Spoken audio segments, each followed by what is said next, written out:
Alright guys, so bit of an update today.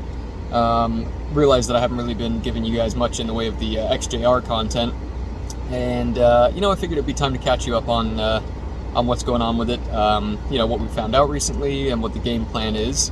And I apologize for being AWOL for quite a while. My job has been a little bit crazy at the moment, and got to stay on top of that, right? So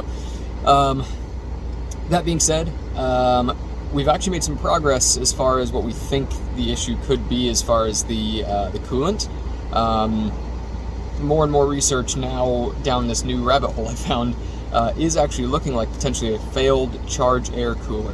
And for those of you that don't know, that's the part where the boost air straight out of the supercharger passes through the liquid-cooled radiator of the water-to-air intercooler system.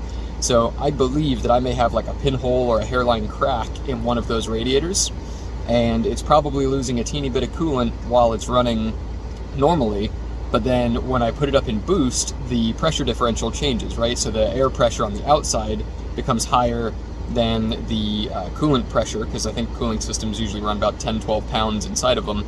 So suddenly I'm running 15 plus pounds of boost. It's going to cram air the other way a lot faster than coolant will come out. So and that would explain why it suddenly just purges a ton of coolant the moment you put it up in boost. So looking into solutions and ways to test it, and there's been a bit of a delay honestly on that front. I've tried to find a few shops that would test it, and it's hilarious. You mention Jaguar and you mention older than 5-10 years old, and everyone just turns pale and says nope. They don't even want to listen to what you have to say. So again, if you want to buy one of these older Jags, just make sure you're comfortable turning a wrench on it yourself. They're not scary. I have no idea why these shops freak out the way they do, but anyway, to make things extra confusing, you probably notice I'm actually in the XJS right now, not the XJR. I'm taking this to get a couple things looked at as well, and that'll be for another video. But we need to make sure we keep giving you guys content, so I figured it would be time at least to give you an update on the XJR. And look how good she looks. Yeah. Also, sorry, I'm filming this on my phone. We currently have the camera equipment split across both of us right now, so thankfully this thing's got a pretty good camera, so let me know how you feel. So as you can probably imagine, with needing to pull the charge air coolers off, that's another cooling system service, and I've looked to see if there's aftermarket options, and it looks like other than fabricating something myself, there's really nothing I can do. So I just need to probably find a good used one if I do determine that that is in fact the issue. So how do I intend on doing that? Well, my idea is basically just to pull the charge air coolers off, which is super fun because that means removing the supercharger again, and you guys know I'm an expert at that from our previous videos. But I guess once the blower comes off and the charge air coolers come out, I can kind of stop. I don't have to go quite as deep as I did last time. And once they're off, I can essentially bench pressure test them, right? So I can essentially connect them to, compressed air or something like that on the actual radiator side of the circuit, and then basically see if it bleeds down. That's going to be the easiest way to do it. That'll help me determine which cooler it is that's failed. And it's something I can do with tools I have laying around. I'll probably just have to make some sort of little adapter that lets me get kind of like a hose connection onto the radiator and then onto the air line of the compressor. So simple in general, just tedious in that I'm gonna have to frickin' pull the top end of the engine apart again, and obviously that's not the most fun thing in the world, but the end result I think will be worth it, right? Because I've been holding off on enjoying the car and driving it very carefully for a long time now because of all this, and frankly I'm tired of it. But you guys know me well enough to know I can't leave things alone, right? So I figure since I'm back in there and I'm upgrading the cooling system again, I let slip. Since I'm working on the cooling system again, I decided that it was time to do another upgrade while I was in there. And there's not many parts left, so I'm curious as to see if you guys can guess what it is I bought. So I'm going to give you a few seconds here to think about it, because you guys know I already did the pump. And if you guessed it, I got the Powerhouse UK Monster front intercooler. I will show you here in just a second. I'm actually going to get some footage once I get home so you can see what the thing looks like. It is a beast. So not only is it going to improve the capacity of the intercooler side of the cooling circuit, but it is also going to massively improve the actual cooling itself. That basically just makes for more reliable boost, right? So essentially, you know, the heat soak that comes from the Heatons, i.e. the Eaton M1122, which they're just notorious for building up heat and then losing all the power gains because the knock sensors start to kind of, you know, dial it back a little. This should combat that, especially in Florida, because we regularly deal with 90-degree days. So yeah, I'm very excited to see what effect that has on the cooling system. So you know I've sung their praises before, but Powerhouse yet again comes through and does an excellent job. The shipping on this blew me away how fast it was. Honestly, I was ready to wait for like a couple weeks, and I think it showed up in like 3 days or something. So I have no idea how. I didn't pay an exorbitant shipping cost or anything like that. It just came super fast. So credit where it's due. These guys are great. So let's show you this thing. So you can probably already tell, if you guys have seen your intercoolers on your stock XJRs, that this is one chunky radiator. So the normal intercooler on the XJR probably stops right about where my fingernail is there, about an inch thick. And yeah, this is about 3 times that thick. And it does mount in the factory location and connect up to all the factory lines, which is something I'm very excited about because that makes it essentially a relatively direct replacement versus having to do modifications. So let me pull this thing out of the box so you can see it in all its glory. And here it is. I'm not going to take it out of the plastic yet. I'm going to leave it wrapped up until I'm ready to actually install this thing. But as you can tell, this thing is pretty big. So I am very excited to get this in there. And this sits directly behind the front grille, so you'll definitely be able to see the difference because the stock one of these is black and this is obviously a bright kind of aluminum finish, right? So you know, people with a trained eye will notice that it sits closer to the grille and also that it is a bright silver rather than black.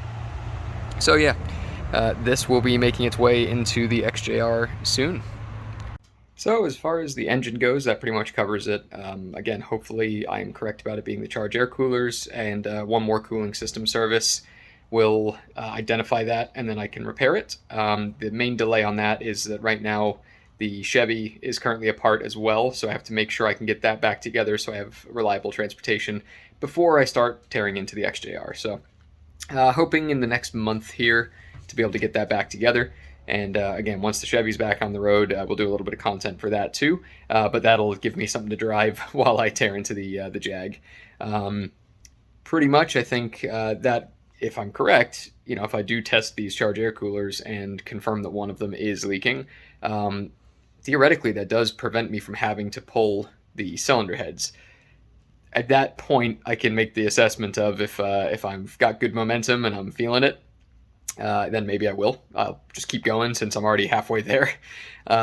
Or if it's just too much and I don't have the time, which is a very real possibility with the way things are going in my life right now, I'll just split it into 2 projects, and I may save the cylinder heads for when I actually have like a shop or garage at least that I can work from. I can tell you from doing the cylinder head on my old Crown Vic, it was straightforward, it was doable, it was just a ton of work, and frankly, it was miserable doing it on my driveway, lugging the tools in and out, and I just, yeah. If I can avoid doing it on my driveway again, I would like to. I don't know. We'll see. So, yeah, I guess, you know, that covers, I'd say, like the last major issue with the Jag, and then at that point, it's on to the fun stuff. Kind of more cosmetic, you know, just the making it nicer process, right? So you guys know I have the headliner sagging. At some point I need to get it into the shop to get that redone. That's not a highly expensive thing. Mostly I've just been pushing that off to make sure I get the car mechanically sound first. And then really the last major mechanical thing other than an oil change is going to be doing the rear brakes. If you guys have seen our previous videos, you know I redid the front brakes because they were really bad. The rear brakes were older, but actually relatively serviceable, and much the same. I kind of ran out of time, so I've yet to do the rear brake service. So at some point I would like to do a video on that as well. I think pretty much once the brakes are done, I'm on to doing body work. There's some little things that I want to do, cosmetically that just like would make it look, how I want it to look. But I do plan on having the car, in at a body shop to fill in some of the smaller dents, get like the trunk lid resprayed, things like that, where there's just some paint issues that, kind of bother me a little bit. It does have some like little dings on one of the fenders and stuff like that. So getting that all nice, I think, would be a really good finishing step for the car. And then, and at the same time, I would have the wheels refinished as well by one of those wheel refinishing companies. So yeah, I think pretty much from there. And I do want to black out the chrome trim around the windows. The European XJRs had kind of like a satin black finish around the windows, and the US spec ones all came with like the full chrome package. And while I don't mind the chrome so much, after owning it for a while, I do think that I probably want to move it to the more kind of sporty, tough-looking, UK spec. So I will probably be doing that as well. So anyway, that's the update for the XJR. If you guys have any questions or anything like that, feel free to drop them in the comments. Now would be a great time to also mention, if you made it this far, obviously you do appreciate our channel for what it is. And if you haven't already, please check out some of our other videos. If you do like our content, please do subscribe. We've been growing really quickly, and we are really thankful for that. And every subscriber helps, every like on the videos helps, every comment helps. And frankly, you watching this far into the video helps. The algorithm loves that people actually like what we have to say.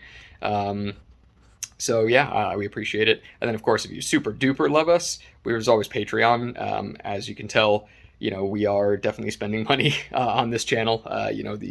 The cars that we're working on, the parts, the labor, the time. So every patron on Patreon really does help us keep going. And we greatly appreciate all of you guys. And plus, you do get unique content over there as well. And as we do grow our Patreon, that content is also going to get better and better. So join up if you can. We greatly appreciate it. And other than that, I guess we'll see you on the next one.